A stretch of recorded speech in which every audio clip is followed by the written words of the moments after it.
Hello LEGO fans, this is Separatist Toys back again with finishing up our run of Harry Potter items. This time it's a LEGO set and it's 4867 Hogwarts.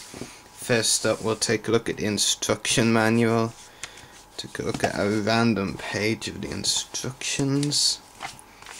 And there you have a picture of the LEGO Harry Potter Years 5 to 7 video game. Over here, all the year sets released since the line resumed in 2010. 3 new ones are here: Forbidden Forest, Night Bus, and this set, of course. And last year's ones: Free Derby, Quidditch Match, Hagrid's Hut, The Burrow, Hogwarts Express, and Hogwarts Castle itself. So that about does it for the instructions. Take a look at the packaging. It's quite a big packaging. You've got the main tree up there, all the minifigures along here, all the minifigures down here as well, and those minifigures are Professor Sprout, Harry Potter, Remus Lupin, Gregory Goyle, Neville Longbottom, Dementor, and Lucius Malfoy. Over here, ages 7 to 14, number 4867, and Hogwarts. Okay, back of the packaging. A very interesting thing shown is that this set actually does connect to the Hogwarts Castle release in 2010, 4842, which is a great feature, and it's really cool that they did an add-on thing for the Harry Potter line, because I've done that with a few LEGO Star Wars sets, like with Hoth and all, so it's nice to see them doing it once with the Harry Potter line, and perhaps the only time they will. Just a lot of the features there. And now onto the minifigures of the set. Now I've actually arranged them in an ingenious or genius way, depending on which point of view you want to take. On this side are the old minifigures, and on this side are the new minifigures. So take a look at the old first. Harry Potter. Well, nothing special. He's pretty much he's common literally every set around since the LEGO Harry Potter line resumed in 2010, so nothing really special there. He comes with a broomstick and a wand. The face detail is nice. What doesn't really make sense though is that the torso is Hogwarts uniform, but in the movie the set is based on, Deathly Hallows Part 2, he doesn't have a Hogwarts uniform at all in it. So it doesn't really make sense. I don't really care less about that, but I just think it's a bit weird, and as you can see I had a bit of a bad moment there. Anyway, next minifigure is Lucius Malfoy. Another minifigure I already had from a previous set. Got some nice detailing on it. Their hairpiece is nice as well, and a nice cape. He and the Dementor there both come with black hoods, so pretty interesting. And moving on to that minifigure, of course, the Dementor. It's pretty cool. It had been released in the Hogwarts Castle set. I believe there were 2 in that set actually, but I never got that set, so I didn't actually get this minifigure. Nice little stand for it to sit on. And the minifigure itself is cool, and actually has a double-sided printing, if I can show you it. Very creepy front face, and the other side not so much detail, but there is some detail there. But the front of the face definitely wins. And moving on to the new minifigures of the set. Actually, has to be stated, only one of them actually hasn't been released as a set before. 3 of them are actually just new versions, updated versions of previous minifigures from the old line back in like 2003 or something. I can't give you a precise date for you, and each of these the new versions of the old ones were released, but whatever. Neville Longbottom, I believe he was released in a couple of Prisoner of Azkaban sets, maybe a Chamber of Secrets as well. He's got pretty cool detailing. I really like their hairpiece, and they actually did a great job on detailing his torso from the gear he wore in Deathly Hallows Part 2 when he fought the Death Eaters. Now, to show you one thing, he does have a double-sided face. This side, I don't really think it suits Neville at all. That's why I much prefer the one I had on originally. It just looks so much better. Now I'll try and get the hair back on without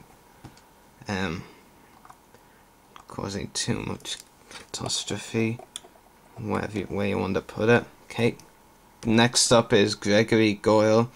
Actually, when he was released before as a minifigure, it wasn't really him. It was Harry, you know, disguised as Goyle or whatever from Chamber of Secrets, and it was actually labelled Harry Potter, but Goyle's look but in yellow skin. But this time it is totally Gregory Goyle, and it's a pretty nice minifigure. This is my first Slytherin torso from the new look, so I'm pretty happy with it. Not happy that it just fell though. The hairpiece is nice, and I really actually like the expression. Some people have said they don't really like the expression that much, but I think it's okay. Could be a lot worse. And then you get the fan favourite Remus Lupin again with a new release. The hairpiece really nice. Torso and face printing excellent. And then he has back printing as well, as you can see there. I've quite a thing for knocking down these minifigures, as you've noticed. And there goes another one. And this is the only effectively new, as in never released before, but now a new outfit version. This is the one totally new minifigure never released before.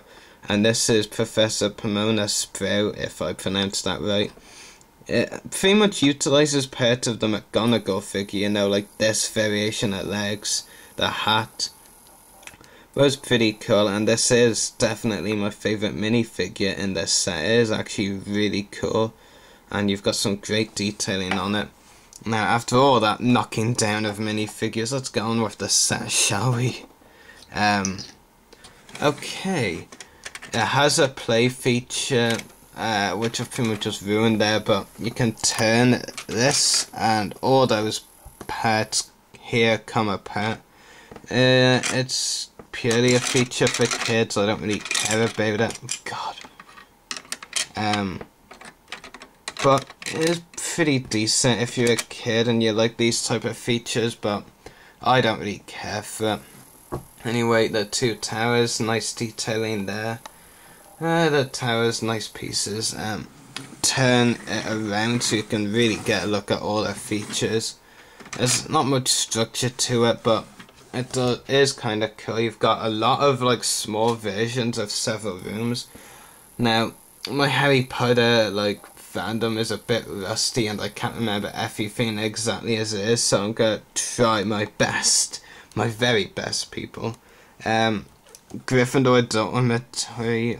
I'm just guessing that because of, you know, the red and yellow. Would say Professor Trelawney's room for this one, maybe. I don't know. Globe. This one, no idea what it's supposed to be, honestly. There's a serpent down here, so for secret, very small style. You never know. You get a few things down here. Not sure what that's supposed to be.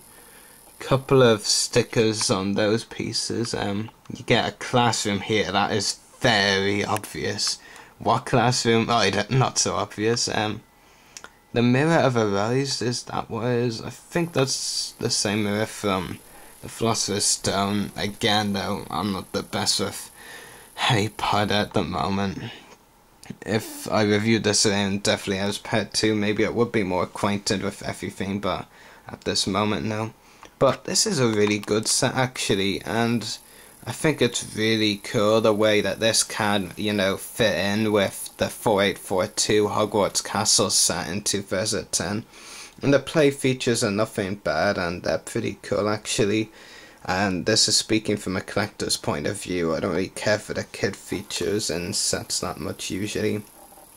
But anyway, this is a really nice set, and I highly recommend you pick it up. You get 4 new minifigures, 3 old ones, one of which, the Dementor, has only appeared in another very expensive set, the Hogwarts Castle one.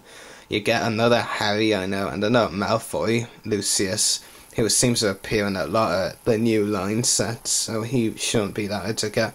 But you get 3 new versions of Neville, Lupin, and Goyle, as well as an all new minifigure in Professor Sprout, which is pretty cool.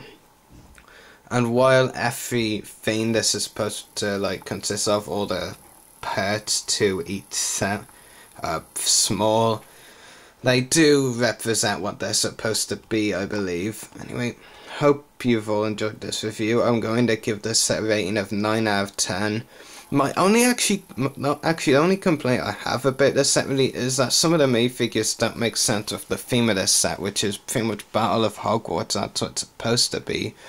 Because Sprout didn't really participate in the battle besides like helping with some wounded or something. Lupin was just like there before the start, and then we see his dead body. Lucius didn't really do anything either. The Dementors, no. The only minifigures that really make sense to be honest are Harry, Neville, and Goyle, who actually did something. There are minifigures with much variety and of characters that actually had a role in the battle, which are like Scabior, Kingsley, etc. But they are still cool minifigures and take nothing away from that. But yeah, 9 out of 10 I think justifies this set, but at this price it's fairly decent and it's a good price for it, I'd say. Anyway, hope you've all enjoyed this review and happy hunting.